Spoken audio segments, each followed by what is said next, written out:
Over the last year, HarmonyOS has gone from something I was curious about to something I use every day. For a few years, I had been keeping an eye on Huawei software development. It was interesting, but honestly not something I felt compelled to jump into. There wasn't a clear moment where it felt ready or even particularly accessible, especially if you weren't following things in Chinese. That changed at the beginning of this year when Huawei released MatePad Pro 13.2. This was the first consumer device that could run HarmonyOS NEXT, what we now call HarmonyOS 5 and above, a system that no longer relied on AOSP and was meant to stand on its own. When I started looking for information about HarmonyOS NEXT, I ran into a problem. There wasn't much out there, at least not in English. Most explanations were either shallow, outdated, or purely speculative. And since I live in China, I had access to the devices, the betas, and the ecosystem in a way most people didn't. That's actually where this channel comes from. I didn't start out trying to explain HarmonyOS to anyone. I was trying to understand it myself. And I figured that if I was confused, there were probably others who were too. So I bought the MatePad Pro 13.2. Out of the box, it shipped with HarmonyOS 4, the older version, still built on top of AOSP. But almost immediately, I was eligible to enroll in the HarmonyOS Next beta. And that was the real beginning of this experiment, moving from a familiar Android-based system into something that was clearly incomplete in places, but also polished and stable and fundamentally different. In this video, I want to talk about what happened after that, how HarmonyOS Next evolved over the year, how it felt across different devices, phones, tablets, a laptop, TV, wearables, which devices made the ecosystem feel coherent and which ones didn't. And finally, where I think this is realistically heading, not next month, but into 2026. This isn't about convincing anyone. It's about sharing a long-term experience with all the trade-offs that come with it. So let's get back to where this all actually started. The first beta install on the MatePad and what HarmonyOS Next felt like when it was still a little bit rough around the edges. Let's go. The very first thing I needed to figure out with the MatePad was something very practical. Could I, as a foreigner living in China, actually use it day to day? On Android and on HarmonyOS 4, which was still Android-based, that was never really a question. But with HarmonyOS Next, we suddenly had a completely new app ecosystem, a new app gallery, and an app store that was fully aligned with Chinese regulations. Which meant one obvious thing was missing: VPN apps. What surprised me though was that HarmonyOS Next launched with two official Android compatibility solutions. One called Droidtong and the other one called Easy Abroad. Officially, the idea behind these apps is fairly simple. If you're traveling abroad and need access to specific apps that isn't available locally, you can install it through these tools. But in practice, they acted as kind of a loophole. Because once you can install an APK, you can install almost any APK. And that meant it was fairly trivial to install an Android VPN app and get up and running. That said, both Droidtong and Easy Abroad were rough around the edges in the beginning. Some apps were buggy, notifications were unreliable, window resizing was limited, and app icons were forced into specific folders rather than behaving like native apps. Even now, I still run into occasional issues, mostly around accessing the HarmonyOS photo gallery from apps running inside of those containers. But over the course of the year, these compatibility layers improved a lot. Today, most Android apps run surprisingly well inside of them.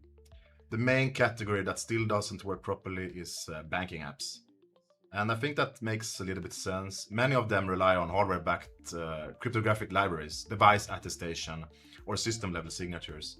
When those apps run inside a container, that kind of deep hardware validation simply isn't available. So they fail. Not because HarmonyOS is unstable, but because the security model is fundamentally different.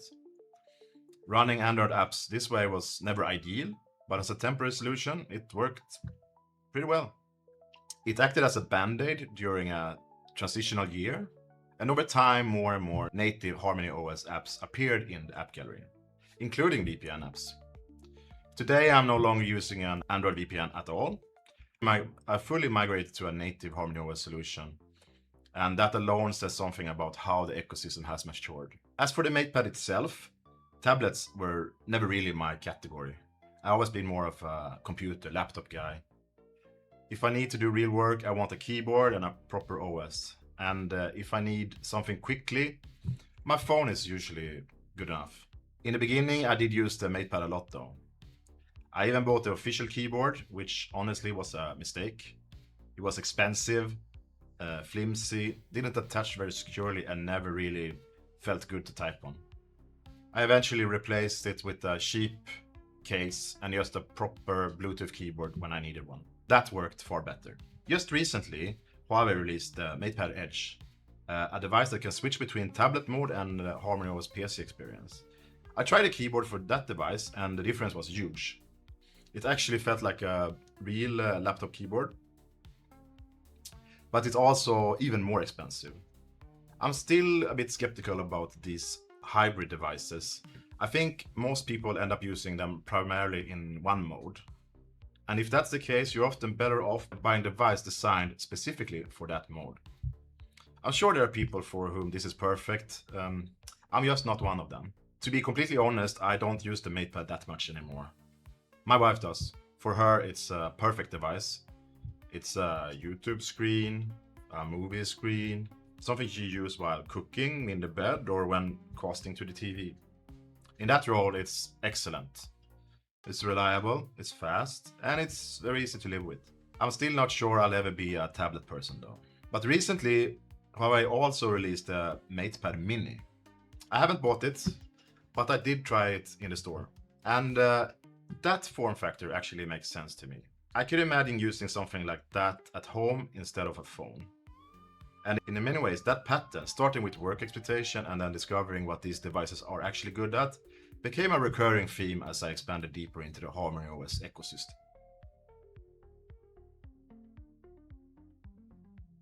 A tablet is one thing. You can leave it at home, you can pick it up when you want. A phone is different. You carry it with you all the time, and it has to be reliable. And it has to do everything. So when I decided to try HarmonyOS on a phone, there wasn't really much choice. At that point, Mate 70 series was the only realistic option. I was still unsure, so I bought the cheapest version I could. That way, if it didn't work out, I hadn't committed too much. Right from the start, the phone surprised me. Once I enrolled in the HarmonyOS NEXT beta, the UI felt smooth and polished. Android apps work well here too. And the interaction between the phone and the MatePad was noticeably better than what I'd seen before. You've probably seen these gestures, the grab shot, the drop, dragging content between devices. Some of it looks gimmicky at first, but once you actually use it, it can be genuinely useful, I think. That was also when I really started to notice how easy it is to share things between devices. Huawei has its own sharing system, Huawei Share. I never used an iPhone myself, so I can't directly compare it to AirDrop, but Huawei Share is excellent. It's fast, it's reliable, and you can share almost anything. Photos, videos, documents, even apps. And this was the moment when the ecosystem really clicked for me. This is how companies lock you in, by making their way of doing things genuinely convenient. And honestly, it worked. That said, the Mate 70 wasn't perfect. The camera on the base model was a little bit disappointing, I would say. I'm sure the higher end versions were better, but coming from a Xiaomi 13 Ultra, the difference was very noticeable. For quite a while, I actually carried two phones. The Mate 70 for HarmonyOS and the Xiaomi for the camera. I even used the Xiaomi to record some of my videos before switching to a webcam setup. Over the first few months, something changed. Droidtong and Easy Abroad became much more stable. More apps appeared in App Gallery. Eventually, I realized I didn't need my Xiaomi anymore. I left it at home. At that point, HarmonyOS had become a true daily driver for me. The only real limitation was banking apps, and specifically foreign banking apps. I rarely use those, maybe once a month. If I were living outside of China though, this would probably still matter a lot to me. After that, I made a slightly dangerous decision. I bought the Pura X for my wife. Partly because I thought she'd like it, and partly because I wanted to pull her into the ecosystem. When the Pura X was released, it was very unexpected. I don't think anyone was anticipating this kind of form factor. But honestly, it's my favorite phone of the year. You kinda have to use it and hold it in your hand to understand why. For a clamshell foldable, the screen ratio just makes sense. The keyboard is wide and very comfortable to type on. Watching video in landscape mode is actually perfect. And it's compact, practical, and genuinely cool. My wife constantly gets asked what phone she is using when we're out. The Pura X is simply a really good device. As for me, I eventually upgraded from the Mate 70 to the Pura 80 Ultra. The Mate 70 camera simply wasn't enough for what I wanted. I needed a camera that could clearly beat my Xiaomi 13 Ultra. Otherwise, it wouldn't feel like an upgrade. And this one does. The camera is excellent, it is now my daily driver, and there's very little to complain about. The only downside is the size of the camera bump. It can feel a bit awkward in the hand, and because of that I think I actually prefer the Mate series design-wise over the Pura series. If money wasn't an issue, I'd probably go for the Mate 80 Pro Max. When I upgraded to the Pura 80 Ultra, the Mate 70 didn't disappear from my setup. These days I actually use it as a development device. It's the phone I test my HarmonyOS apps on. Most of the time it's plugged into my computer rather than in my pocket. In a way it feels kind of fitting. The phone that helped me decide whether HarmonyOS could work as a daily driver is now the device I use to build for the platform itself. During the year I also tested what I thought was going to be the last Android device from Huawei, the Enjoy 70X. It's one of the cheapest phones they sell. It ran HarmonyOS 4, the Android-based version, and honestly it was a nice little device. I ended up giving it away to my mother-in-law. At the time I assumed it would never get HarmonyOS Next, but recently Huawei confirmed that it will be upgraded too. And that kind of matters. It tells me that Huawei isn't just moving flagship devices away from AOSP, they're moving their entire phone lineup, at least in China. It's clear that they intend to leave Android behind for good. And once phones were fully part of the picture, HarmonyOS stopped feeling like an experiment. It started feeling like an environment I was actually living in. And now we get to my favorite part of this whole experience. The MatePad Pro and HarmonyOS on the PC. Phones and tablets are one thing. A desktop operating system is something else entirely. This is where you actually live if you work on a computer. And it's where the platform either holds up or it doesn't. Before this, I used pretty much everything. macOS, Windows, various Linux distributions, both personally and professionally. macOS is polished, but I've never been comfortable with Apple's pricing. Windows is convenient because it supports almost everything, including games, but it can also be deeply frustrating. And I love Linux, but it can feel limiting and sometimes a bit lonely. So the question here was kind of simple. This is a completely new desktop OS. How does it actually measure up? Before talking about the OS, it's worth briefly talking about the MateBook itself. The build quality is excellent. It's extremely light, just under a kilogram, and it feels solid without being bulky. It's fast, completely silent, and surprisingly very pleasant to use. And yes, it has a touch screen. I don't use that all the time, but when you need it, it's nice to have. But the hardware is only half of the story. The OS is what really matters. In terms of polish, HarmonyOS PC is already there, I would say. It looks good, it feels coherent, and more importantly, it's stable. I haven't experienced any crashes or super strange system behavior or the kind of rough edges you might expect from something this new. Apps are being released continuously, and that pace has made a real difference over the year. At launch, one major limitation was that you couldn't really develop for HarmonyOS on the HarmonyOS PC itself. That's no longer the case. DevEcho Studio is now available, at least in preview, and in my experience, it's on par with the Windows and the Mac OS version. Being able to build and deploy directly to the same machine you're working on is a small thing, but it matters a lot in daily use. There's also support for sideloading apps using the Echo Studio. That means you can pull down repository, build apps locally, and install them without going through the app gallery, as long as you sign them with your Huawei ID. Some people were initially frustrated that Droidtong and Easy Abroad weren't available on HarmonyOS PC. Personally, I didn't miss them that much, because on a laptop, a browser can replace a surprising number of mobile apps. But interestingly, just this December, Droidtong became available in preview on HarmonyOS PC. I wasn't even sure I wanted Android apps at that point, but I did end up installing two. Obsidian for taking notes, and Steam Link. Steam Link means I can stream my Steam games to the MateBook, as long as I have a Windows machine somewhere else doing the heavy lifting, which I do. One thing that genuinely surprised me was how active the developer community has become. A lot of people have realized that HarmonyOS PC supports Electron containers. That changes things. It means many existing desktop apps can be ported relatively quickly. Not without work, but far faster than starting from scratch. There's a lot of experimentation happening here in this space. There's a lot of Chinese development groups that are doing a lot of things. And it feels like a platform that developer is actually curious about. There's also more advanced capabilities under the surface. You can, for example, run a Linux shell inside of HarmonyOS. In a way, it's conceptually similar to VSL on Windows Subsystem for Linux. That alone makes the system far more useful for development work.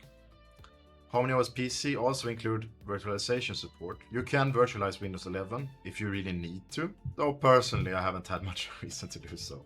And then there's the ecosystem side. You can connect your phone and your laptop, share keyboard and mouse, extend screens, copy-paste seamlessly between the devices. These types of features aren't necessarily that flashy, but they're the kind of things that quietly save a little bit of time every day. Overall, the MatePad Pro has become my daily machine. I use it every day. I code, I can edit videos, I can do all my normal work without really thinking about the OS anymore, which is probably the highest compliment you can give a system. There will always be some edge cases. If you rely on very specialized software, HarmonyOS PC may not be there yet. But that's true for most operating systems, Windows included. What I really like to see in the future though is a high-end desktop solution.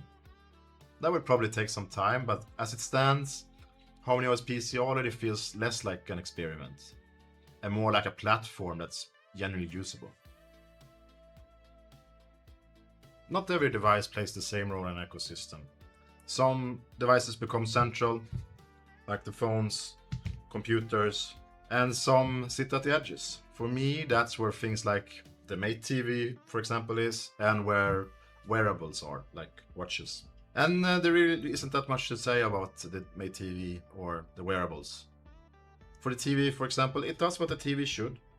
The picture quality is nice, it's responsive, the OS works well, you can download apps, you can share apps from your phone or your computer to the TV, you can stream, you can download the contents you want. It's a great smart TV, and not that much going on. And it's not something I actually think about that much in my daily life. And honestly, that's probably a good thing. I've actually made 2 separate videos about the Mate TV where I go into more details. So if you're interested, I won't repeat all of that here. What is important to mention is that this device only really makes sense inside of China. The TV experience is heavily tied to the Chinese media ecosystem. The streaming platforms, the content providers, and integrations that simply doesn't exist elsewhere. So while the hardware is good and the system itself works really well, it's not something I would recommend for use outside of China.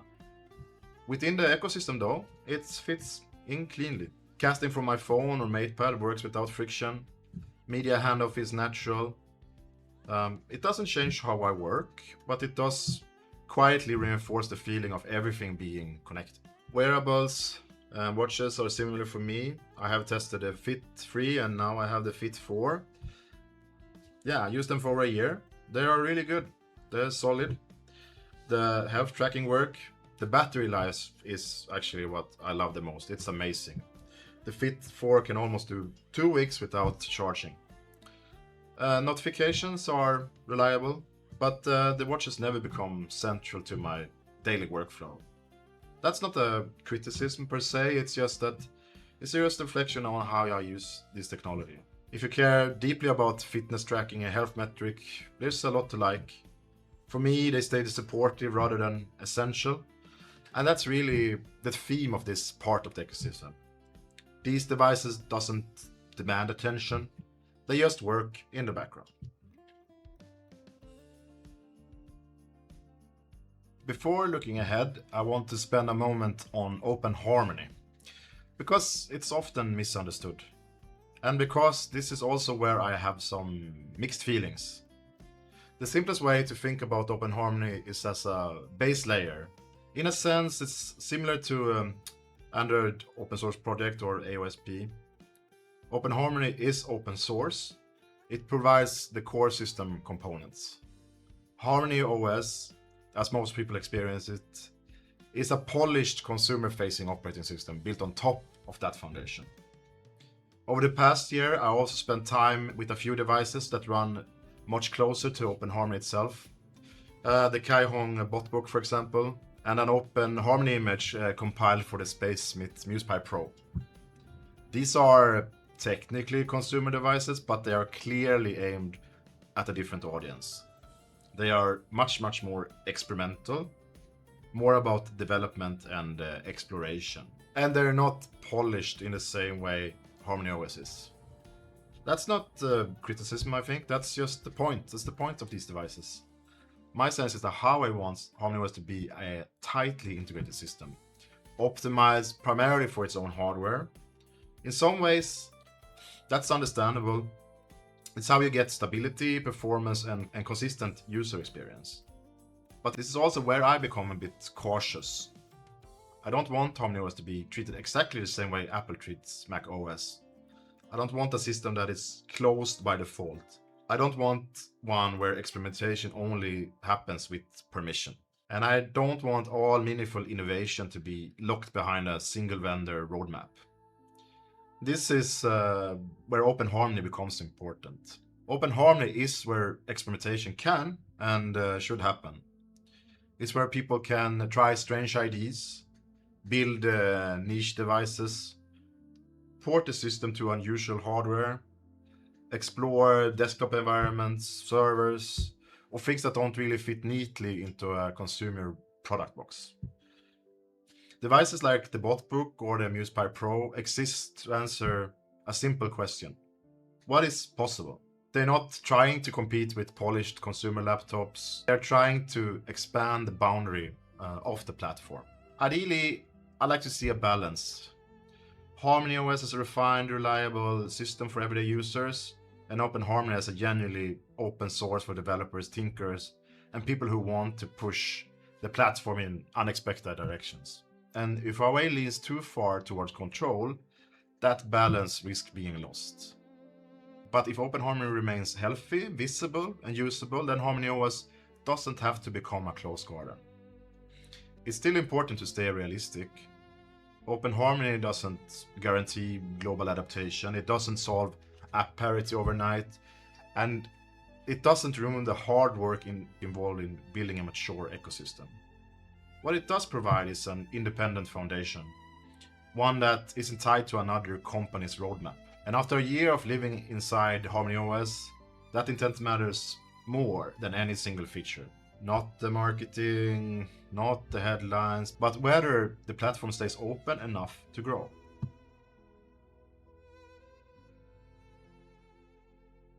So looking ahead into 2026, I want to be careful here. There's a lot of speculation around HarmonyOS, especially about it going global.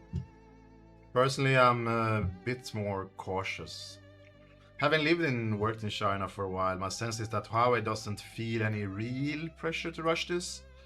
The internal market is enormous, and HarmonyOS is already being deployed at a scale that most platforms would be happy with. From that perspective, there is no urgency to force global adaptation. If HarmonyOS does expand internationally, I don't think it will happen all at once. I expect a slow and selective rollout, focused on regions where Huawei already has strong relationship and infrastructure. Regions such as Southeast Asia, Middle East, parts of South America, and Greater China, of course. Europe and North America feels much less likely in the near future.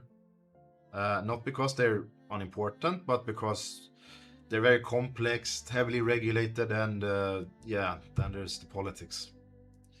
So I think a slower approach gives Harmony more time to adapt, learn, and iterate without causing unnecessary friction. And honestly, that fits very well how things are done in China. Another thing I expect to see in 2026 is continued focus on depth rather than width. So fewer headline announcement, more quiet improvements. Better system apps, more mature development tools, and a stronger sense that HarmonyOS is coherent across devices, not just functional. From what I've seen this year, that already seems to be the priority. The third thing I'll be watching closely is the developer side.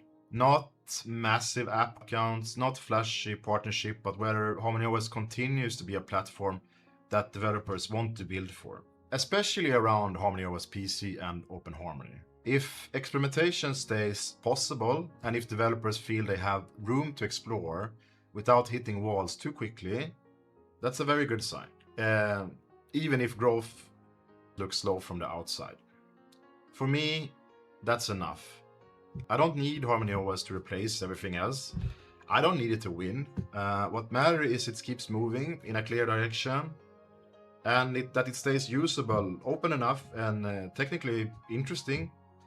And based on last year, I'm comfortable staying on board. When I started this, I was mostly just curious. I bought the MatePad, I installed the beta, and I tried to understand what Huawei was building. Partly because there wasn't much information available in English. And now, a year later, HarmonyOS is no longer something I'm testing. It's something I'm actually using every day. That doesn't mean it's perfect, but it does mean it's real. I'll keep following this through 2026, and I'll keep sharing what I learn along the way. I hope we see more interesting developments. If you find this video useful, feel free to check out some of my other videos. I go much deeper into individual devices and experiments there. Thanks for watching. See you next year. 再见. Bye bye.